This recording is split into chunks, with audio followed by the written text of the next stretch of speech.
बिस्मिल्लाहिर्रहमानिर्रहीम। अस्सलामुअलैकुम। आप देख रहे हैं यूट्यूब चैनल आम सी बातें। अब ये हुकूमत मज़ीद कायम नहीं रहनी चाहिए। अल्लामा साद हुसैन रिजवी का बयान। और नादिर बलोच साहब, अब आपको ये घटिया ज़बान नज़र नहीं आ रही? इस वीडियो में हम इसी के मुतालिक बात करेंगे।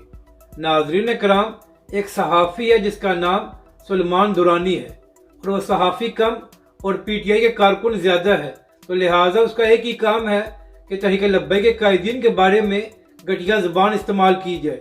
और जब तहरीक लब्बैक के कारकुन उसको जवाब देते हैं तो फिर इल्ज़ाम लगाया जाता है कि तहरीक लब्बैक के कारकुन सहाफ़ियों को गालियाँ देते हैं।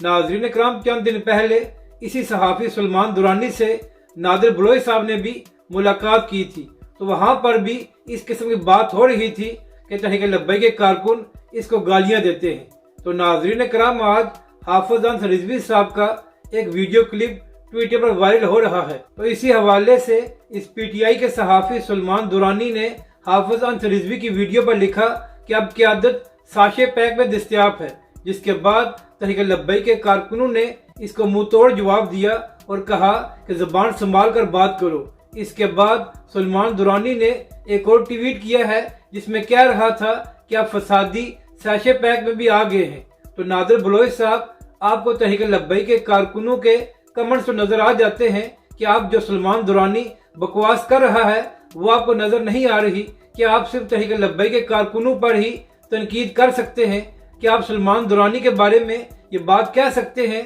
कि सहाफ़ियों को किसी जमात के भी कायदीन के बारे में ऐसी जुबान इस्तेमाल नहीं करनी चाहिए। नादिर बलोच साहब, आप तहरीक लब्बैक पाकिस्तान और उसके कारकुनों पर तो बड़ी जल्दी तनकीद करते हैं, लेकिन जब लोग तहरीक लब्बैक के कायदीन के बारे में घटिया ज़बान इस्तेमाल करते हैं और ख़ास तौर पर खुद को सहाफ़ी कहने वाले, तो वो आपको नज़र क्यों नहीं आती?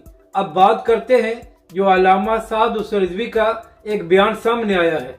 नाज़रीन कराम, तहरीक लब्बैक के सरबराह अल्लामा साद हुसैन रिजवी ने कहा है कि जिस दिन से यह हुकूमत आई है तो पाकिस्तान के हालात ख़राब होते जा रहे हैं, तो लिहाजा अगर नून लीग की हुकूमत मजीद कायम रही तो पाकिस्तान के हालात बदतर हो जाएंगे। तो बेहतर इसी में है कि अब मौजूदा हुकूमत को ख़त्म किया जाए और नए इंतखाबात कराए जाए। यानी कि नाज़रीन कराम, इमरान खान की तरह अल्लामा साद हुसैन रिजवी भी यही बात कर रहे हैं कि मौजूदा हुकूमत नहायत ही नाअहल है और उनसे पाकिस्तान के मामलात संभल नहीं रहे, बल्कि जब से उनकी हुकूमत आई है तो पाकिस्तान के हालात मजीद ख़राब हो गए हैं। जबकि नाज़रीन कराम, कराची में डकैती के दौरान तहरीक लब्बैक के कारकुन को शहीद कर दिया गया है। पिछले 15 साल से कराची में पीपल्स पार्टी की हुकूमत है और वहाँ पर हालात ऐसे हैं कि अवाम की जान और माल भी महफूज नहीं है, और उनकी बातें सुनो तो ऐसा लगता है कि पीपल्स पार्टी ने कराची और सिंध को पेरिस बना दिया है। तो लिहाजा